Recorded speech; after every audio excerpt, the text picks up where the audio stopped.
The air in the conference room is stale, smelling of old coffee and quiet desperation. It's the kind of room where futures are dismantled, piece by painful piece, under the flat, unforgiving glare of fluorescent lights. The mahogany table is so polished you can see your own distorted reflection, a funhouse version of the person you used to be. My lawyer, a woman with kind eyes and a spine of steel named Ms. Albright, sits to my left. Her stillness is a comfort. Across the table, my husband, Mark, leans back in his leather chair, a picture of casual confidence. He's wearing his navy blue power suit, the one he says makes him feel invincible. He winks at me, a small conspiratorial gesture that used to mean we've got this now. It just feels like a threat.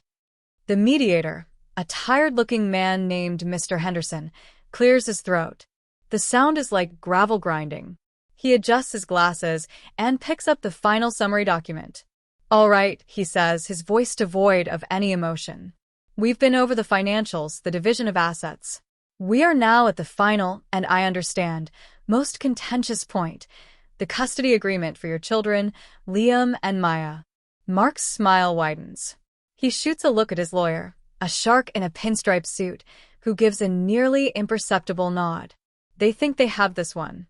They think my request for full custody is a desperate, emotional ploy. A Hail Mary from a woman who has nothing left.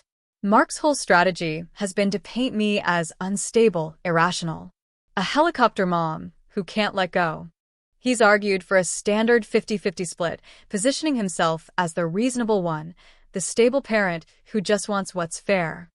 After reviewing all the submitted documentation, depositions, and supplemental evidence provided by both parties, Mr. Henderson continues, his eyes scanning the page. The court has prepared its recommendation, which both parties have agreed to accept as binding. My heart is a drum against my ribs. I can feel the blood pulsing in my ears. This is it.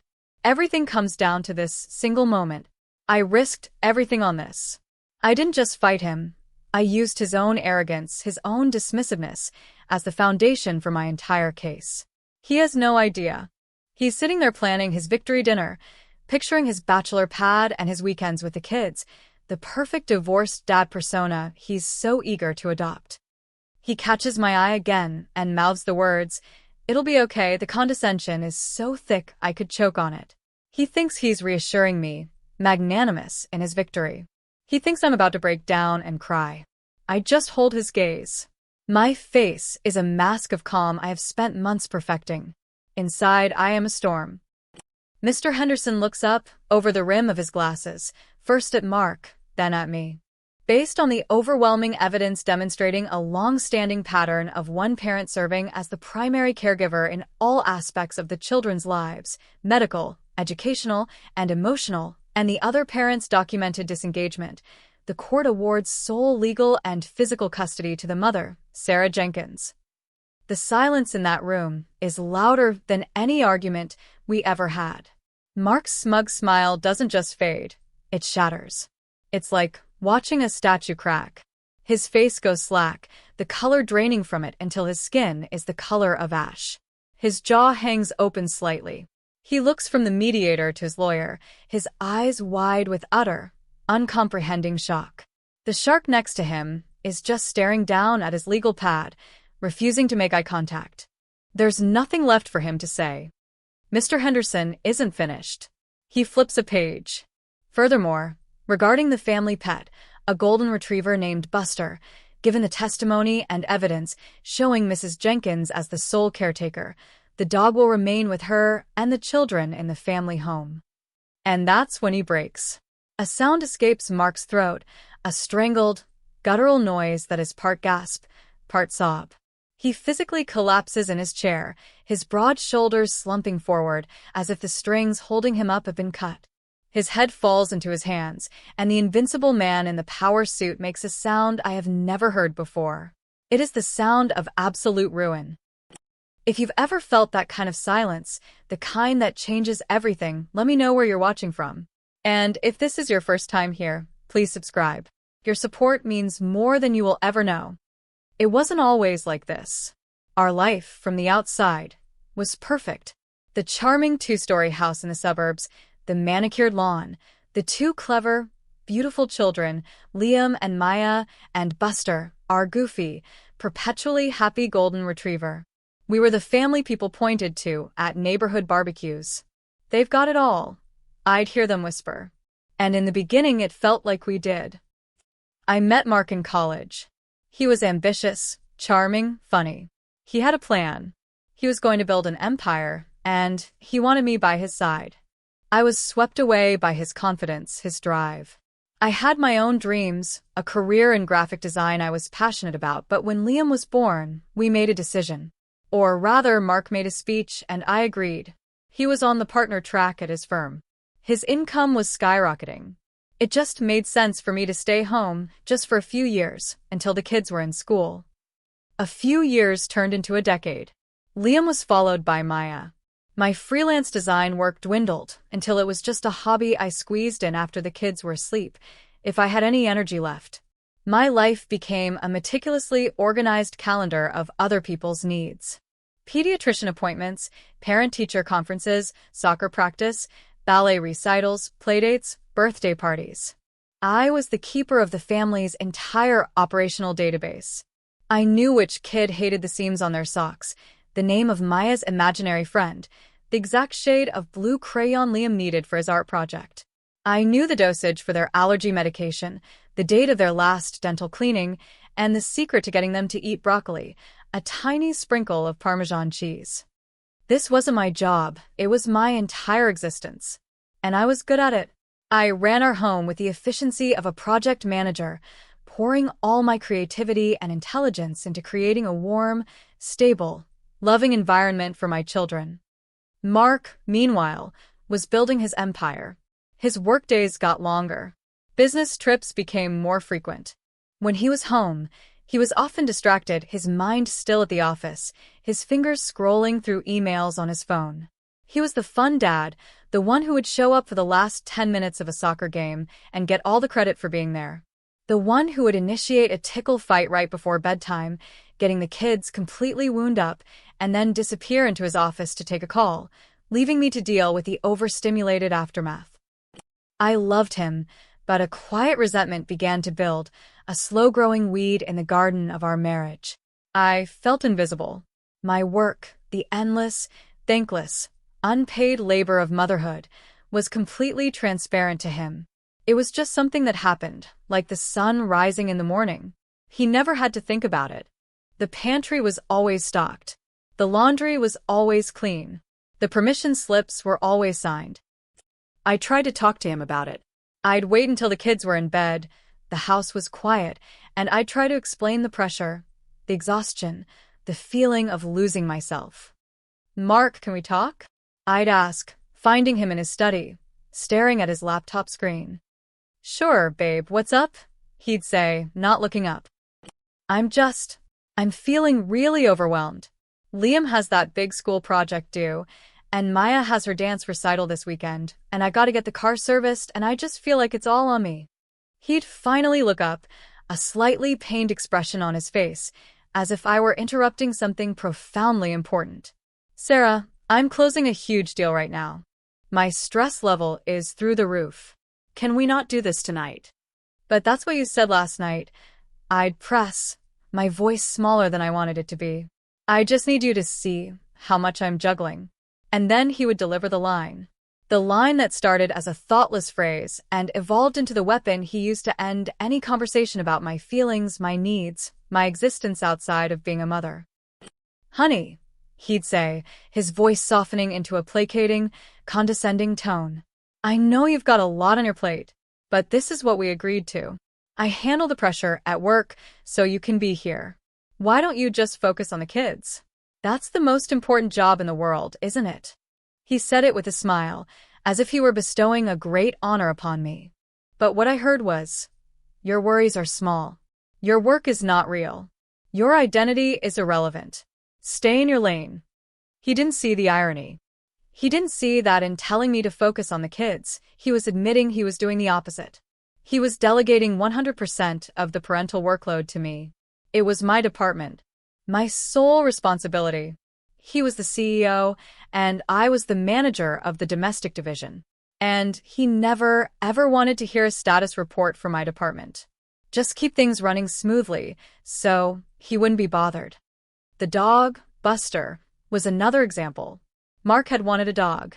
He had visions of throwing a frisbee in the backyard, of a loyal companion waiting for him at the door. He picked out the adorable golden retriever puppy. For the first 2 weeks, he was obsessed. Then the novelty wore off. I was the one who house-trained him. I was the one who stayed up all night with him when he was sick. I was the one who walked him every morning, rain or shine, while Mark was still asleep. Buster became my shadow, my furry confidant on long, lonely days. He'd rest his head on my lap while I paid bills, and he'd follow me from room to room. When the kids came home from school, he was part of the welcome committee. To Mark, Buster was just another piece of the perfect family portrait. To me, and to the kids, he was the heart of our home. The breaking point wasn't a single, dramatic explosion. It was a quiet internal click, a switch being flipped. It happened on a Tuesday. Maya had woken up with a fever and a terrible cough. I'd been up with her most of the night. I called the pediatrician first thing and got an appointment for 11 a.m. I called Mark. Hey, I'm taking Maya to the doctor.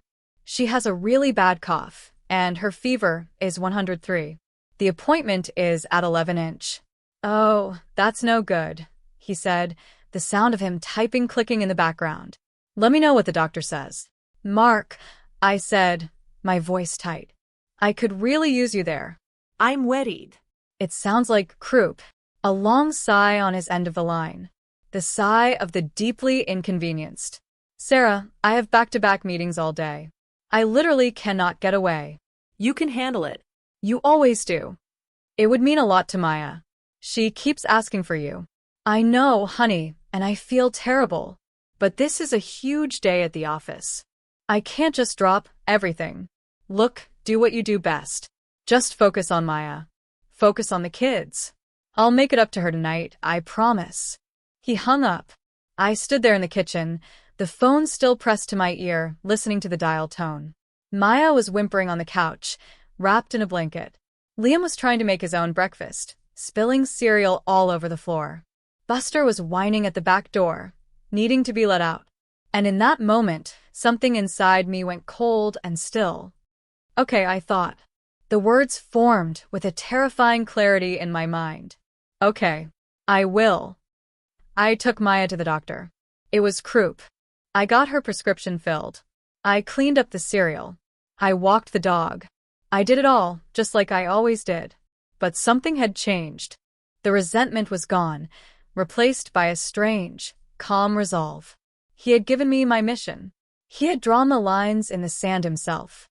He had his world, the world of important deals and back-to-back meetings. And I had mine, the world of fevers and homework and scraped knees, the world of the kids. And from that day forward, I would focus on it with a singular, unwavering dedication he could not possibly comprehend. Our marriage didn't end that day, but my participation in it did. I was no longer his partner. I was a single mother, living with a roommate who paid the bills. And I started planning my exit. The first step was quiet. It was internal. I stopped trying to get Mark's attention, his validation. I stopped asking for his help. I simply observed. I started a new document on my computer, password protected. It was a simple log, a spreadsheet. Date. Event. Mark's involvement. October 12th. Parent-teacher conferences. I attended both. Mark had a client dinner he couldn't get out of. October 29th. Liam's fall festival at school. I volunteered to run the cakewalk. Mark was supposed to come after work but texted at 7 p.m. saying he was swamped. November 5th. Maya fell off the monkey bars and broke her arm. I spent 6 hours in the emergency room with her. Mark was on a golf trip in Scottsdale. His phone went straight to voicemail for 3 hours. He finally called back, sounding annoyed that I'd interrupted him. Is she okay? Good. Look, I'm in the middle of a round. I'll call you when I'm done. Each entry was a small, cold fact. I recorded them without emotion. I was building a case, but I didn't know who the jury would be yet. I just knew I needed a record. His words echoed in my head, not as an insult anymore, but as an instruction manual. Focus on the kids. I was focusing on their well-being, their future, their need for a parent who was actually present. The separation, when it came, was almost anticlimactic. I sat him down one evening after the kids were asleep. I didn't cry. I didn't scream. I just said, "Mark, I can't do this anymore. I want a divorce." He looked stunned, then amused. "Don't be so dramatic, Sarah. We're just in a rough patch. Every couple goes through this." "This isn't a rough patch," I said, my voice even. "This is the end of the road."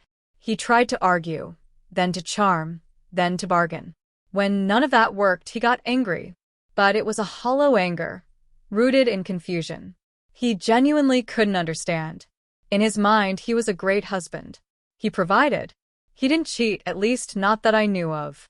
He didn't hit me. What more could I possibly want? He couldn't see the vast, empty chasm of his neglect that had been carved out in the middle of our home. He moved out a week later, into a furnished corporate apartment downtown.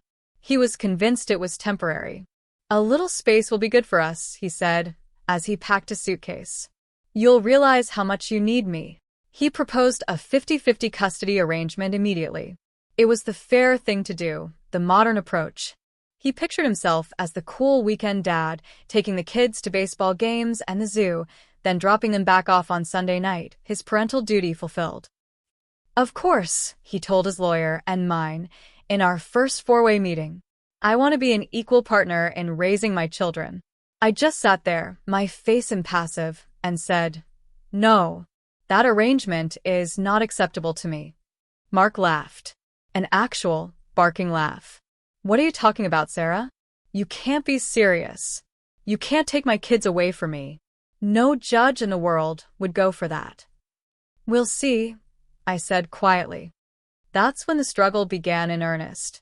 The initial politeness of the separation evaporated, replaced by a chilly, passive-aggressive war fought through text messages and emails. He'd text me pictures of the kids' bedrooms in our home, empty. Their rooms missed them. He'd send links to articles about the damage divorce does to children. Just something to think about. He tried to play the part of the involved father, but his habits were too ingrained. He'd schedule his weekends with the kids, then call me Friday afternoon. "Hey, something unavoidable came up at work. Can you take the kids this weekend? I'll make it up to them, I promise." I'd say, "Okay, Mark," and I'd add it to the spreadsheet. Date. Scheduled parenting time. Cancelled with 4 hours notice. Reason: work. He'd forget to give Liam his allergy medicine, and I'd get a call from the school nurse. I'd forward the nurse's email to my lawyer. He'd take them for a weekend and feed them nothing but pizza and ice cream, and they'd come home cranky and sick. I'd log the pediatrician visit to deal with the resulting stomach issues. The rising challenges were relentless. He started to realize I wasn't bluffing, that I was serious about fighting for full custody. His tactics shifted from passive aggression to open hostility. He told our mutual friends that I was having some kind of breakdown, that I was vindictive and trying to poison the kids against him. Some of them believed him. I lost friends I'd had for years, people who couldn't see past the charming, successful man they knew to the empty space he left in his own home. The legal bills were terrifying. My savings dwindled. I started taking on more freelance work, staying up until 2 or 3 in the morning, fueled by coffee and a cold, burning determination. I was exhausted. There were nights I'd sit on the floor of my closet after the kids were asleep and just weep from the sheer weight of it all. The fear that he would win, that his money and his powerful lawyers would crush me, was a constant, physical presence. I felt like I was drowning. Mark saw my struggle, and he used it. His lawyer started sending letters questioning my financial stability, my emotional state. They were building a case that I was unhinged, an unfit mother who was only doing this out of spite. He was trying to create the reality he wanted the court to see. The midpoint, the moment that turned the tide from a defensive struggle to an offensive campaign, came on Maya's 7th birthday. It was a Saturday. It was supposed to be Mark's day with her. He had promised her a huge party at a trampoline park with all her friends. She had been talking about it for weeks, vibrating with excitement. At 10 a.m., an hour before the party was supposed to start, he called me. "Hey, I've got some bad news," he said. His voice was casual. Too casual. "What is it, Mark?" I asked, my stomach clenching. Maya was in the living room, dressed in her special birthday outfit, practically bouncing off the walls. "Yeah, so my boss called me in. There's a crisis at work. Some big project is blowing up. I have to go into the office. I'm not going to be able to make it to the party." I was silent. I could hear the lie. There was no crisis. I could hear the clink of glasses and faint music in the background. It wasn't an office. It was a restaurant. It was brunch. "You're canceling your daughter's birthday party an hour before it starts?" I said, my voice dangerously low. "It's not my fault, Sarah. This is my career." You know how important this is. "We can reschedule. I'll do something even bigger for her next weekend. Her birthday is today, Mark. She'll get over it. She's 7. Just Handle it." "You're good at that stuff," he sighed, the classic sound of the put-upon man. "Look, I have to go. Just focus on making sure she has a good day, okay? Tell her I'm sorry." He hung up. I stood there, frozen. Through the doorway, I could see Maya lining up her stuffed animals, telling them all about the party they were about to go to. My heart didn't just break. It detonated. The rage that filled me was pure and white-hot. It burned away all the fear, all the doubt, all the exhaustion. In that moment, I knew I wasn't just fighting for custody. I was rescuing my children. I called my lawyer, Ms. Albright, my voice shaking with fury. He'd just canceled her birthday party. An hour's notice. He lied and said it was work. "How do you know he lied?" she asked calmly. "I just know. I can hear it in his voice. I can hear background noise. Sarah, your gut feeling won't hold up in court. We need proof." Proof. He thought he was so smart, so careful. But he was also arrogant. And lazy. While I was on the phone with Ms. Albright, trying to figure out what to do, my own phone buzzed. It was a notification from Instagram. A new post from a woman I didn't know. But she had tagged Mark. Her profile was public. And there it was. A photo. Posted just 5 minutes ago. It was a group of people sitting on a sunny patio, mimosas in hand, laughing. In the center of the photo was Mark, his arm around a young, blonde woman, a wide, carefree smile on his face. The caption read, "Sunday Funday Brunch with the best crew. Soaking up the sun. #brunch, #mimosas, #squad." It wasn't a work crisis. It wasn't an emergency. It was Sunday brunch. He had chosen mimosas with his new girlfriend over his own daughter's 7th birthday party. I took a screenshot. And then another. I went through her entire public feed, screenshotting every photo she had tagged him in over the past 6 months. Trips I didn't know about. Dinners on nights he was supposedly working late, a weekend in Napa when he was supposed to be at a conference. It was a treasure trove of his lies, his selfishness, his complete and utter abdication of his family. Documented, dated, and time-stamped. By him. And his new girlfriend. I sent the screenshots to Ms. Albright. Her response came back in minutes. "Oh my. He is not a smart man." "Sarah, this changes things. This is the proof we needed." As for Maya, I didn't let him ruin her day. I called every parent on the list. I told them there was a change of plans. I ordered pizzas, bought a cake, and threw the most epic, last-minute backyard birthday party in history. We played games, we opened presents, and we ate too much sugar. Maya laughed so hard she snorted, and she told me it was the best birthday she'd ever had. As I tucked her into bed that night, she wrapped her arms around my neck. "Mommy," she whispered, "I'm glad Daddy didn't come. It's more fun with just you." My heart ached with a fierce, protective love. He didn't deserve them. And I was going to make sure he couldn't hurt them like that ever again. The game had changed. I was no longer just collecting evidence of his absence. I was now collecting evidence of his lies. The war escalated. Realizing he was on the back foot after the birthday party fiasco, an incident his lawyer tried to dismiss as a simple scheduling misunderstanding, Mark went for the jugular. He attacked my finances. His legal team filed a motion demanding a forensic accounting of my spending, implying I was frivolous and irresponsible. They subpoenaed my bank records, my credit card statements, my meager freelance invoices. Simultaneously, he began to hide his own assets. He claimed his annual bonus had been drastically cut. He argued that his income had taken a significant hit due to market volatility. He was trying to build a case that he simply couldn't afford the amount of child support that would come with me having primary custody. His lawyer argued in a preliminary hearing that a 50-50 split was the only financially viable option for the family, painting me as a vindictive ex-wife trying to bankrupt him and use the children as a meal ticket. It was a brilliant, cruel strategy. It was designed to make me look greedy and to make him look like a victim. And for a while, it felt like it was working.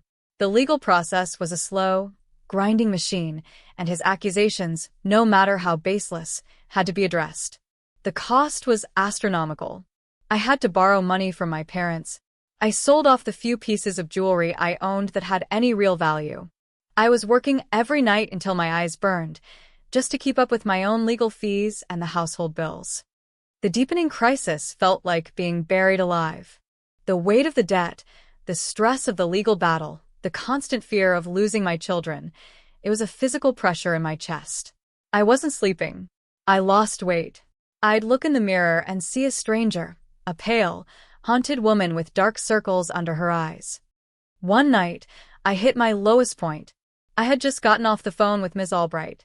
Mark's lawyer had filed another motion, this time requesting a psychological evaluation for me, claiming my erratic behavior and obsessive focus on getting full custody were signs of emotional instability. It was a classic, textbook move to intimidate and discredit me. After I hung up, I walked into the kitchen and just slid down the cabinets to the floor. I pulled my knees to my chest and finally let the sobs I'd been holding back for months rack my body. Buster came over and nudged my hand, then rested his heavy head on my knee, whining softly. He didn't leave my side. In that moment, everything felt hopeless. Mark was a monster of 1,000 heads. Every time I cut one off, 2 more grew in its place. He had more money, more power, more resources. He could afford to drag this out forever, bleeding me dry until I had no choice but to surrender. The system felt rigged in his favor, designed to default to a simple mathematical split, regardless of the human cost. Maybe he was right. Maybe I was crazy to think I could win this. The thought of my children having to spend half their lives with a man who could so casually and cruelly disappoint them, who saw them as an accessory to his life rather than the center of it, was a pain so sharp it stole my breath. It felt like I was failing them, that my fight was only making their lives harder. All seemed lost. But then, as I sat there on the cold kitchen floor, my dog's comforting weight against me, something shifted. The hot tears of despair cooled into a cold, hard anger. He wanted to call me unstable? Obsessive? Erratic? Fine. He wanted a war of attrition? He had no idea who he was dealing with. He thought his power was in his money, his lawyers, his blustering confidence. He was wrong. My power was in the very thing he had always mocked and dismissed, my meticulous, all-consuming, obsessive focus on the details of my children's lives. He told me to focus on the kids. He had no idea how literally I had taken him. I got up from the floor. I washed my face with cold water. I made a pot of coffee, and I went to my desk. I opened the files Ms. Albright and I had been building. The spreadsheet of his canceled weekends.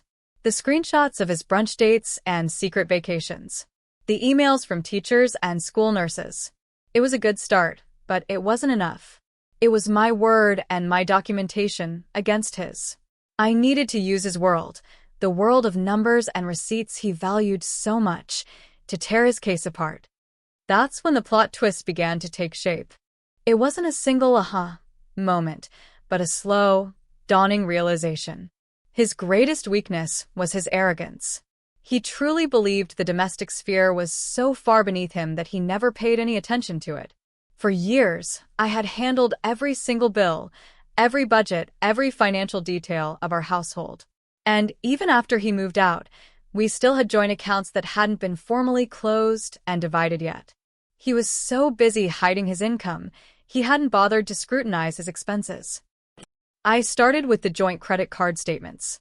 For months, I had just been paying the minimums, waiting for the assets to be divided. Now, I went through them, line by line, for the past 2 years. And I started cross-referencing. Here was a charge for a fancy dinner at a restaurant downtown on a Tuesday night. He had told me he was stuck at the office with a deadline. Here were plane tickets to Miami for a weekend. He claimed he was at a mandatory work retreat. Here was a charge from a high-end jewelry store, dated 2 days before his new girlfriend posted a photo of herself wearing a new diamond necklace. His claims of a reduced income, his story of being a devoted, career-focused man stretched thin. It was all a lie.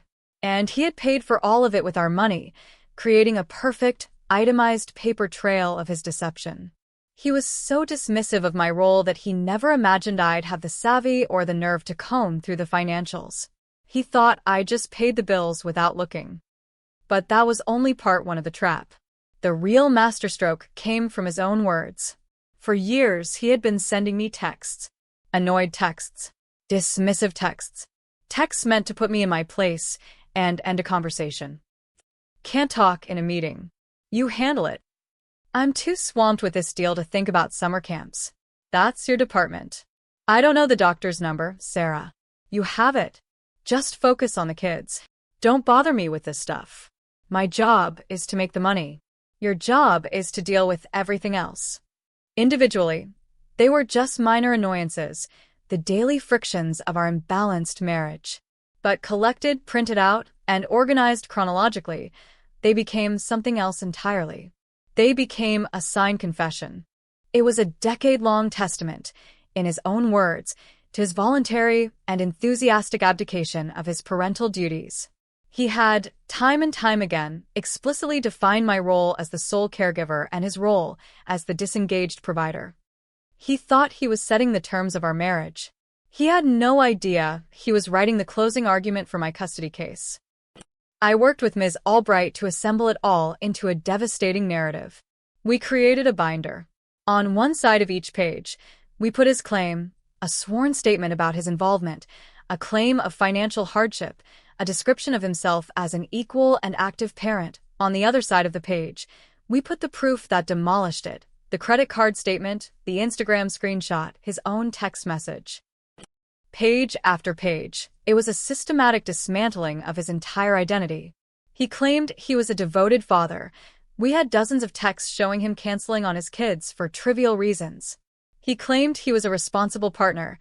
We had receipts showing him spending lavishly on another woman with family funds. He claimed his income was down. We had photos of him on luxury vacations. The final piece was a summary, a timeline that synced his documented parental failures with his documented lies. The day he missed Maya's dance recital because he was stuck in a meeting, a credit card charge showed he was at a steakhouse with clients. The week he was too slammed to help Liam with his science fair project, his social media trail showed he went to 3 professional basketball games. He was completely and utterly blindsided. He had spent so much time and money building a fictional version of himself for the court, he never once thought to look back at the truth. He never imagined that the wife he saw as an unsophisticated stay-at-home mom was capable of building such a meticulous, undeniable, and damning case. He had handed me the gun, the bullets, and a signed confession, and I had simply loaded the weapon. He had pointed it at me, and I had calmly, slowly, turned it back around on him. Which brings us back to that stale conference room. The air crackling with the aftermath of Mr. Henderson's announcement. Mark is still slumped in his chair, his face buried in his hands. The sound of his choked breathing is the only thing audible over the hum of the air conditioning. His lawyer, the pinstriped shark, finally stirs. He clears his throat and straightens his tie, his own face a mask of professional defeat. Mr. Henderson, he says, his voice tight, my client is understandably upset. Perhaps we could take a short recess. There's nothing left to discuss. Ms. Albright says, her voice calm and firm. The agreement is binding. We're done here. Mark slowly lifts his head. His eyes are red-rimmed, his face is pale and puffy. The invincible armor is gone. He looks small, lost, and pathetic. He stares at me, his eyes pleading, full of a desperate confusion. Sarah, he whispers, his voice cracking. How could you do this? They're my kids, too. I look at him. I don't feel anger anymore. I don't feel hatred. I don't even feel pity. I just feel nothing. A vast, quiet emptiness where my love for him used to be. I think of all the nights I cried myself to sleep, all the times he made me feel small and invisible, all the disappointments he inflicted on our children. I think of Maya's face on her birthday. I don't say anything out loud. I just let my eyes hold his. But in my head, the words are crystal clear. You told me to focus on them. So I did. You told me it was my department. So I took over the company. Ms. Albright gathers her papers and slides them into her briefcase with a decisive snap. We have the final documents to sign, and then we can go, she says to me softly. As I sign my name on the final page, my hand is steady. Each letter is a deliberate act of liberation. I am signing off on the end of a chapter, yes, but I am also signing the prologue to a new one. My future. My children's future. A future free of his casual cruelty and suffocating neglect. Mark makes one last, desperate attempt. He stands up, his chair scraping loudly against the floor. This isn't fair, he says, his voice rising. I provide for them. I love them. Mr. Henderson looks at him over his glasses, his expression weary. Mr. Jenkins, the evidence presented was comprehensive. You delegated, by your own admission, virtually all parental responsibilities to your wife for the better part of a decade. The court's recommendation simply reflects the reality you yourself created. Now, if you'll excuse me, my part in this is concluded. He nods to us all and walks out of the room, leaving the four of us in the wreckage. Mark looks at me, his last shred of composure crumbling. The dog, Sarah? You even took the damn dog. That, for some reason, is the final blow. The idea of coming home to a completely empty apartment, without even the thump of a happy tail to greet him, seems to destroy him in a way that losing custody of his children couldn't fully achieve. It's the finality of it, the absolute erasure of the life he took for granted. He stumbles back and sinks into his chair, a broken man in a ridiculously expensive suit. I stand up, smooth down my skirt, and pick up my purse. I give Ms. Albright a small, grateful smile. We walk to the door. I don't look back. The first few weeks are a strange mix of relief and exhaustion. The silence in the house after the kids go to bed is different now. It's not a lonely silence. It's a peaceful one. The constant, low-grade anxiety that had been my companion for years is just gone. I wake up in the morning, and the first thing I feel isn't dread, but a quiet sense of possibility. The kids are thriving. Without the tension of our failing marriage crackling in the air, they are more relaxed, happier. Liam is doing better in school. Maya is back to her sunny, confident self. They see their father during his supervised visitations, which are awkward and strained at first. He tries to be the fun dad, but the performance is hollow now. He can't just swoop in for the good parts and leave the rest to me. He has to be present, under the watchful eye of a stranger, and he doesn't know how. One afternoon, a few months later, he shows up for a pickup. I open the door, and he's standing there, looking rumpled. His suit isn't as sharp as it used to be. He's lost weight. Sarah, he says, avoiding my eyes. I was wondering, could I maybe take Buster for a walk in the park with the kids today? I look at him, and then at Buster, who is sitting calmly by my feet, his tail giving a slight, hesitant wag. Buster has barely acknowledged Mark since he left. He knows who his person is. No, Mark, I say, my voice gentle but firm. Buster stays here, with his family. He just nods, a flicker of that old, familiar defeat in his eyes. He understands. The perfect family portrait he tried so hard to maintain is gone, and he can't even borrow the props anymore. He is no longer the CEO. He's not even a shareholder. He is just a visitor. An outsider looking in at the life he so carelessly threw away. That night, after the kids are asleep, I'm sitting on the couch reading a book. Buster is curled up on the rug at my feet, snoring softly. The house is quiet. It's not the big, empty mansion it felt like when Mark was here. A hollow space I was constantly trying to fill with warmth he would never acknowledge. It feels full now. Full of peace and safety and a quiet, hard-won joy. He told me my world should be small, centered only on them. And in the end, he was right. My world is my children, my dog, this quiet house. And it's bigger and more full of love than he could ever imagine. If this story found you when you needed it, subscribing helps me bring more of these to life. Thank you for being here.